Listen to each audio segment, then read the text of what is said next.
তো বেতাল বাবুর কথা শুনে বা অভিষেক বাবুর কথা শুনে বা মমতা দিদির কথা শুনে আপনাদের এলাকায় কেউ যদি অশান্তি করে, বোমগুলি পিস্তলে হই হই করে, যদি তার ফুটেজ চলে আসে, তাহলে মমতা ব্যানার্জির সাথে সাথে বলবে, অভিষেক ব্যানার্জির সাথে সাথে বলবে, বেতাল বাবুও বলবে, এমএলএও বলবে ও আমাদের দলের কেউ নয়, ওর তাহলে বুঝে দিতে হবে, ওকে ওর বুঝে নিতে হবে। বলবে তো নাকি? না বলবে ও আমাদের দলের লোক, বন্দুক নিয়ে ঘরে বলবে কি বলবো, আমাদের কেউ নয়। যখনই বলবে আমাদের কেউ নয়, তার অবস্থা কি হবে? এই অনুব্রত বাবুর মতো হবে। জেলার প্রেসিডেন্ট তাকে জেলে বসছে, বার করতে পারছে না, আর আপনার পাড়ার চারানার নেতা বার হতে পারবে? তাই চারানার নেতাদের বলবো, আজকের পর থেকে দাদা দিদিরা যদি বলে একে দেখ তাকে দেখ, একটা কথাই বলবেন, দাদা বা দিদি আপনি আসুন, আপনি এক ঘা দিলে বাকি 11 ঘা আমরা দিয়ে 1 ডজন করে দেবো। বুঝতে পারছেন না? দেখবেন দাদা দিদি আসবে না, কারণ জানে দাদা দিদি আসলেই জানে কেস খাবো। দাদার দিদির খোঁজ নিয়ে দেখুন মেয়েরা কোথায় পড়ছে, ছেলেরা যাদবপুর ইউনিভার্সিটি, ক্যালকাটা ইউনিভার্সিটি, দিল্লির বাইরে, দেশের বাইরে বিশ্ববিদ্যালয়ে পড়াশোনা করছে। তার ছেলে মেয়ে যদি কেস খেয়ে যায়, একসাথে যদি নাম জড়িয়ে যায়, ও ভিসা পাবে না, ডিস্টার্ব হয়ে যাবে। আর যাদেরকে দিয়ে মারামারি করাচ্ছে, ওই প্রাইমারি স্কুলে যাচ্ছে, বাড়ি ফিরছে, প্রাইমারি স্কুল পর্যন্ত সর্বোচ্চ শিক্ষা অর্জন করা হচ্ছে, যখন বড় হয়ে যাচ্ছি আলিপুর কোর্ট, থানা আর বাড়ি করতে হচ্ছে আমাদেরকে। এ হতে দেওয়া যাবে না। অনেক হয়েছে, অনেক বোকা বানানো হয়েছে, অনেক লাঠিয়াল হিসাবে ব্যবহার করা হয়েছে। আর লাঠিয়াল নয়, অধিকার দিতে হবে, আওয়াজ তুলতে হবে। আমি দলিত, আমার অধিকার আমাকে বুঝিয়ে দিতে হবে। আমি আদিবাসী, আমার অধিকার আমাকে বুঝিয়ে দিতে হবে। আমি মুসলিম, সংখ্যালঘু, আমার অধিকার আমাকে বুঝিয়ে দিতে হবে। এই আওয়াজটা আমাদেরকে তুলতে হবে। অপদস্থ বিজেপি সরকার সাম্প্রদায়িক রাজনীতি করে, ধর্মে ধর্মে বিভাজন করে জিততে চাইছে। আর অপদস্থ রাজ্য সরকার ওই বিভাজনের ভয় দেখিয়ে ভোট জিতে তার ভাইপোদের উন্নতি হচ্ছে। আর আমরা সমগ্র দলিত আদিবাসী পিছিয়ে বর্গের মানুষেরা যারা আমরা আছি, আমরা ক্রমশ পিছিয়ে যাচ্ছি। এ হতে দেওয়া যাবে না, কোনো মতেই হতে দেওয়া যাবে না। কি দেখলাম 2014 সালের আগে বিজেপি কি বলছিল, হিন্দু খাতরে মে হ্যায়। ভালো কথা, হিন্দু যদি উদ্ধার করতে চাই তো ভালো কথা, অন্তত করুক বিজেপি। আজকে 2024, 10 বছরে কটা হিন্দু উদ্ধার হয়েছে? আমার পাশের বাড়ির রাম কাকুকে, আমার পাশের বাড়ি দিলীপ কাকুকে জিজ্ঞাসা করলেই বলতে পারবে। আছেন আমাদের পাশের বাড়ি, আমরা একসাথে বসবাস করি না, বুঝতে পারবে।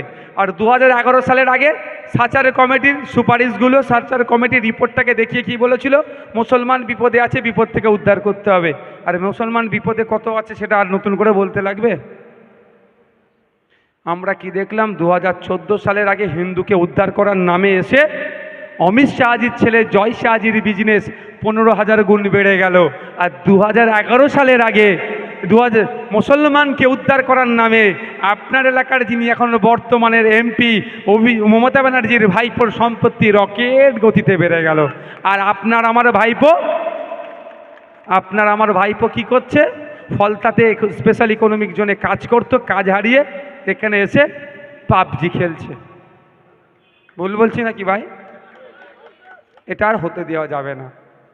ভোট আমার নিচ্ছ, ভোট নেওয়ার সময় আপনার আমার সাথে কি আচরণ করে?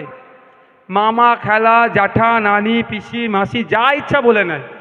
আর ভোটটা মিটে গেলে উনি যেন রাজা আর আপনারা প্রজা হয়ে যান। আপনাদের কাছে অনুরোধ করছি, একবার ভোটটা সঠিক জায়গায় দিন, দায়িত্ব নিয়ে একবার ভোটটা সঠিক জায়গায় দিন।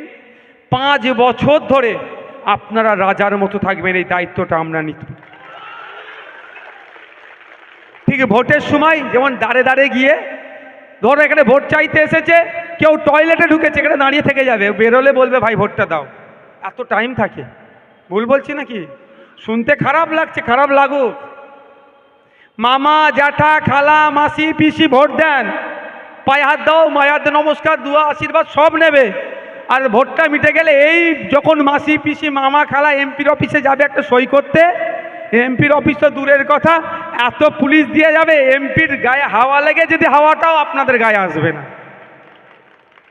ওনার কাছে তো দূরের কথা, ওনার গায়ে যে হাওয়াটা লাগছে সেই হাওয়াটাও আপনাদের সৌভাগ্য হবে না গায়ে লাগানো। কিন্তু ভোটের সময় একদম আবার ঢুকে যাবে। শুধু এমপির কথা বলছি না, পঞ্চায়েতের মেম্বার থেকে শুরু করে এমএলএ পর্যন্ত সবার কথা বলছি। যখন কন্টেস্ট করে আপনারা তখন রাজা থাকেন, তাই তো, ভোটটা নেওয়ার জন্য। আর যেই ভোট মিটে যায় আপনারা প্রজা হয়ে যান, ওরা রাজা হয়ে যায়। তো আপনারা সজাগ হন, ভোটটা একবার সঠিক জায়গায় দেন।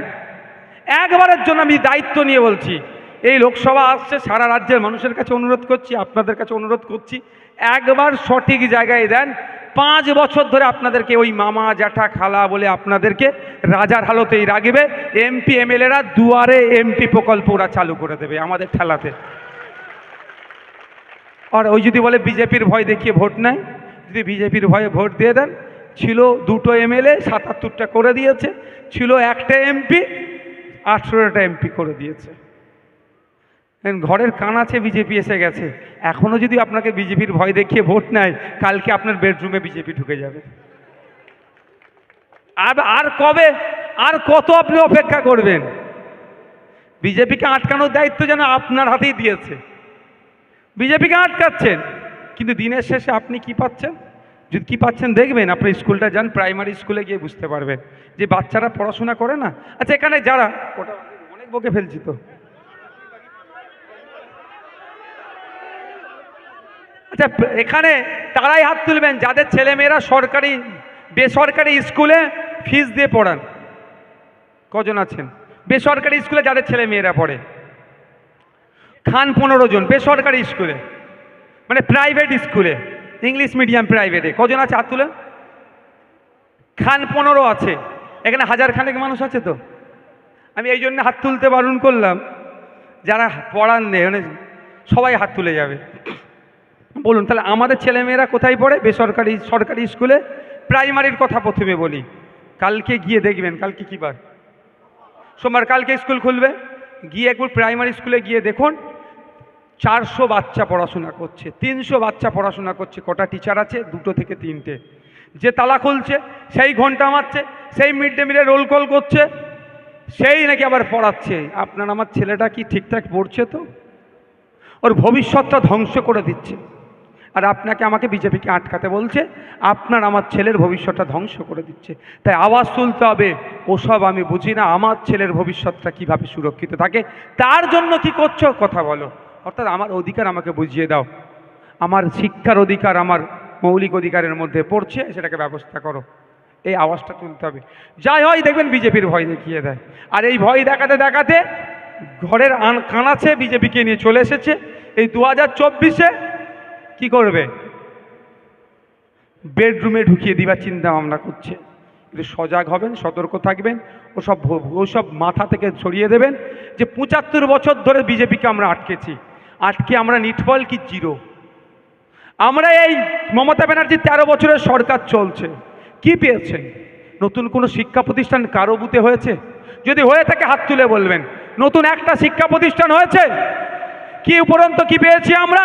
লিগাল ইনলিগাল মদের দোকান বুথে বুথে করে দিয়েছে, আমাদের বাড়ির সন্তানকে মাতাল বানিয়েছে। তাই জবাব দিবস সময় এসেছে। মায়েদের বলবো, ওই 1000-1200 টাকায় ভুলে গেলে হবে না। আপনার স্বামীকে, আপনার সন্তানকে মাতাল করার জন্য 20 টাকার পাউচ দুয়ারে আনার চেষ্টা করছে, এর জবাব মায়েদেরকে আগে এগিয়ে এসে দিতে হবে। মদের দোকান বন্ধ করার আওয়াজ তুলতে হবে। 1000-1200 টাকা দিচ্ছে, আর আপনার স্বামীকে বলছে 20 টাকার মদের পাউচ তো দুয়ারে পৌঁছে দিচ্ছে। 500,000 মায়ের হাতে দিচ্ছে। মা যখন ট্রিটমেন্ট করতে যাচ্ছে, সরকারি হসপিটালে হচ্ছে না, বেসরকারিতে যাচ্ছে, 15-20 হাজার টাকা বিল হয়ে যাচ্ছে। তাই বলবো সজাগ হতে হবে, সতর্ক হতে হবে। এবারের ভোটটা কোনো বাইনারি চলবে না।